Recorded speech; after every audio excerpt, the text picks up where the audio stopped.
Very good, very good, very good Krishna, very good. Meera ఇప్పుడు నువ్వు వాయించా? అది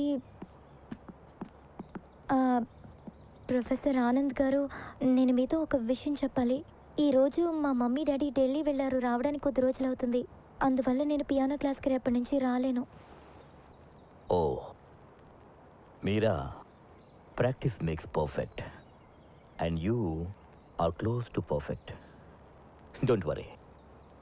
నువ్వు మా ఇంటికి రాలేకపోతే మీ ఇంటికి క్లాస్కి నేను రావచ్చుగా. Oh yes of course, that's a good idea. అయితే సరే, రేపటి నుంచి నీ పియానో ప్రాక్టీస్ మీ ఇంట్లోనే జరుగుతుంది. Thank you professor. Professor Anand piano నేర్పించడానికి వచ్చిన ఆ రోజున ఒక ముఖ్యమైన పని మీద మార్గరెట్ సిటీకి వెళ్ళింది. కిషన్కి ఆరోగ్యం బాగోలేనందువల్ల మార్గరెట్ అతన్ని డాక్టర్ దగ్గరికి వెళ్ళమని పంపించింది. నేను ప్రొఫెసర్ ఆనంద్ మాత్రమే ఇంట్లో ఉన్నాం. No, no, no, no, no, no.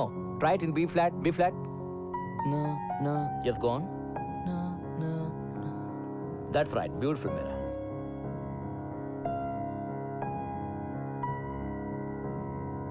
Yes, beautiful.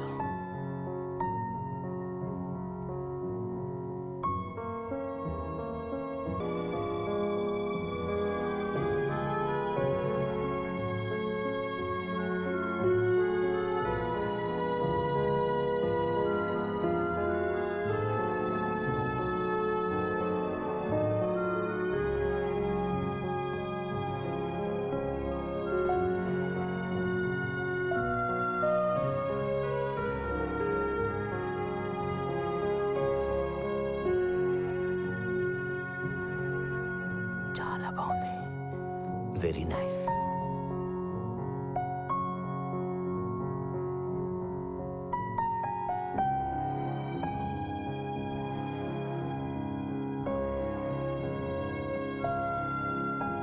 మీరా, ఈరోజు నీకు కొత్త ట్యూన్ టీచ్ చేస్తాను, నేర్చుకుంటావా? Of course.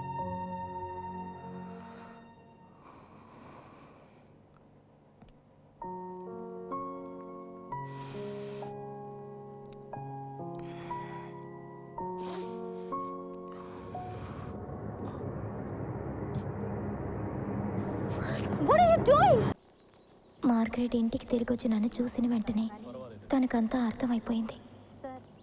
డ్రైవర్ రాముని పోలీస్ స్టేషన్కి పంపించి ఇన్స్పెక్టర్ని పిలిపించింది. ఇన్స్పెక్టర్ నా వాంగ్మూలం తీసుకున్న తర్వాత విచారణ జరిపిస్తామన్నారు. నేను పోలీస్ స్టేషన్కి రావాల్సిన అవసరం లేదన్నారు. మరుసటి రోజు ఇన్స్పెక్టర్ మళ్ళీ ఇంటికొచ్చారు. నా వాంగ్మూలం మీద ఆయనకి పూర్తి నమ్మకం ఉందని మార్గరెట్తో చెప్పారు. ఎందుకంటే ఆయన తిన్నగా ఇక్కడి నుంచి ఆనంద్ ఇంటికి వెళ్ళారట. అక్కడ తనిఖీ చేసినప్పుడు నాకు సొంతమైన నా పర్సనల్ వస్తువులు కొన్ని, ప్రొఫెసర్ స్వహస్తాలతో గీసిన నా అశ్లీల చిత్రాలు కొన్ని దొరికాయట. అందువల్ల ప్రొఫెసర్కి నా మీద చెడు అభిప్రాయం ఉందన్న విషయం రుజువైంది. పోలీసులకు సంబంధించినంత వరకు కథ ముగిసిపోయింది. కానీ నాకు సంబంధించినంత వరకు కథ అప్పుడే మొదలైంది. ఆ రోజు రాత్రి చాలాసేపటి వరకు నిద్ర పట్టలేదు. ఎంతో కష్టపడి నిద్రపోయాను.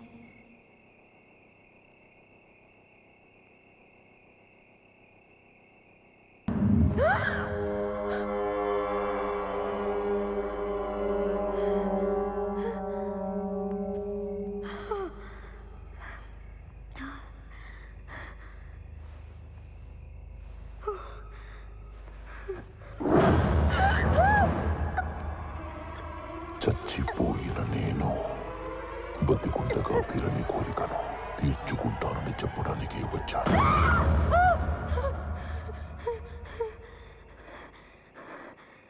వాడి మాటలు నిజమవుతాయేమోనని నాకు చాలా భయంగా ఉంది. నువ్వేం భయపడకు, వెంటనే మమ్మీ డాడీని పిలిపిస్తాను. మార్గరెట్ మీకు ఇంతవరకు సందేశం పంపకపోవడానికి కారణం, ఎలాగో పోలీసులు వచ్చి సమస్యను పరిష్కరించారు కదా, మీకు తెలియజేసి ఎందుకు కంగారు పెట్టడమని ఊరుకుంది. కానీ కథ మరోవైపు మలుపు తిరిగింది. మీకు టెలిగ్రామ్ పంపడానికి మార్గరెట్ కిషన్ని పోస్ట్ ఆఫీస్కి పంపించింది.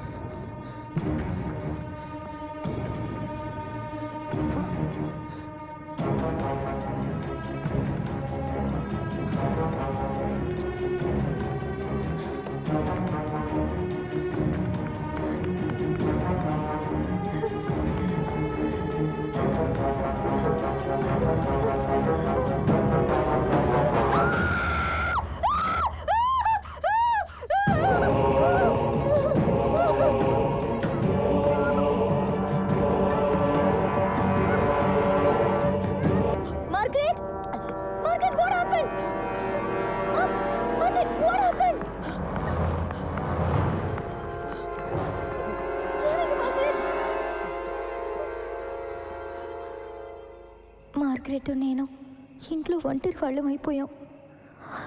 తప్పించుకునే అవకాశం లేకపోయింది. బయట వాళ్ళకి సమాచారం అందించే దారి కూడా దొరకలేదు.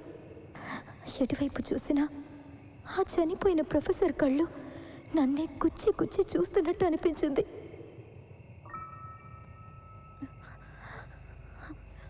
Margaret, Margaret, Margaret. మీరా,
ఆ రాత్రి తర్వాత నన్ను వాడు పూర్తిగా బంధించేశాడు. నా గది తలుపులు మూతపడినందువల్ల అది నాకు చెరసాలలా తయారైంది. నా ఆక్రందనని వినేవారు ఎవ్వరూ లేరు. నా కలలో వచ్చి చేసినవన్నీ వాడు నిజంగా చేయడం మొదలుపెట్టాడు. వాడి చేతిలో నేను ఒక కీలు బొమ్మనైపోయాను.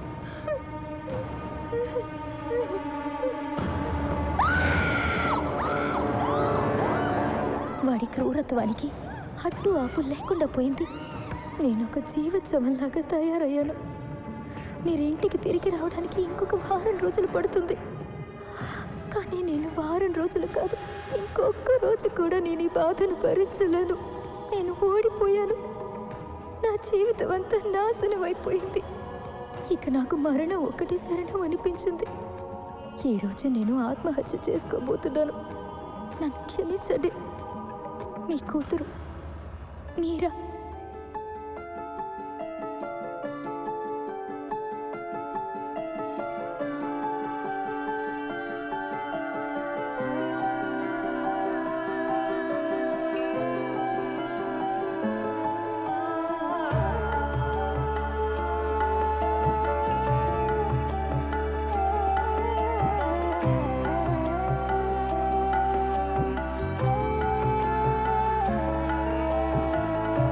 దేవుడే కదిలి రావాలి, నిన్ను నా దరికి చేర్చాలి, నన్ను నీ వెచ్చని ఒడిలో నిరతము ఉండనివ్వాలి. ఓ నీ కోసం ప్రాణం ఇస్తా, నీ ఊహలలో నివసిస్తా, ఎదలో సవ్వడి నువ్వే కొలుగుండే దేవత నీవే. నీ కోసం ప్రాణం ఇస్తా, నీ ఊహలలో నివసిస్తా, ఎదలో సవ్వడి నువ్వే కొలుగుండే దేవత నీవే.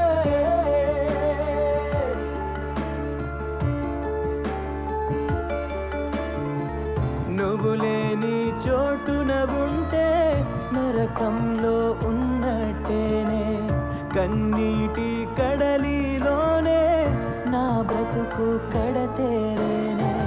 నీలో ఏదో ఒక శక్తి, నాలో రేపే అనురక్తి, నా కంటి పాపవు కావే నారాణి.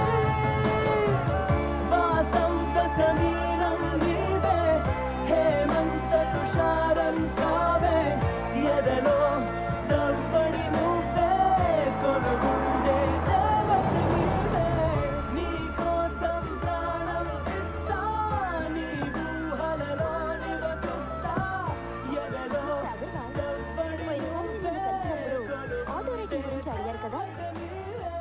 Answer your question on auto writing. According to my knowledge, ఆత్మలు వినగలవు, చూడగలవు, అంతే. చదవడం కానీ రాయడం కానీ చేయలేవు. ఎందుకంటే ఒకవేళ వాటికి రాయడం చదవడం తెలుసుంటే మన ద్వారా రాయించాల్సిన అవసరం ఏముంది? ఈ కారణంగానే అవి ఆటో రైటింగ్ ద్వారా మనతో మాట్లాడే ప్రయత్నం చేస్తాయి. Excuse me madam. 1 minute. My father wants to talk to me. Golden Manor. Glen Manor. ఇక్కడికి గ్లెన్ మెనోర్ నుంచి ఎవరైనా వచ్చారా? నేనే మీకోసం వచ్చాను.